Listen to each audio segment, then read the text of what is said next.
Saturday morning, I went around to get the grades.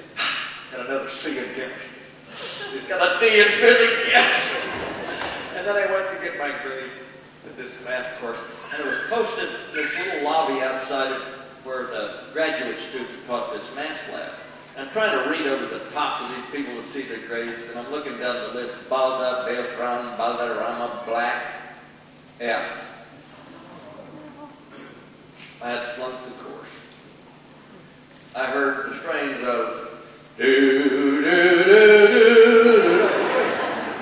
Wait, maybe there's a clerical error. And I went and stood in line to talk to this graduate student to see if there was the problem when I'm standing behind this great big tall fellow, and he's arguing because he had gotten a B+. And she's got her little clipboard, and she said, well, Mr. Balderrama, you went into the finals with a 90 average, but you got an 89 on the finals. You can do the number. And he stomped off. And there I stood. I don't know if you can picture a math graduate student in the 60s. They didn't pay them much. She wore these same old sandals, just all this scuffed up. And I knew they didn't have time for a lot of personal grooming. I knew she had a child because there were Gerber stains on her peasant dress. And they ironed their hair, you remember? They ironed their hair. And hers never got ironed exactly the same. It looked like it was set on her head crooked. And I did what anyone would do in my position. I dropped to my knees. And I'm looking up her nostrils, actually. Mesmerized by this peace symbol swinging in her cleavage, pouring out my heart. I passed. All I got to do is pass. I got to send her to Medicare school. That's all I got to do is pass. And she said, well, Mr. Black.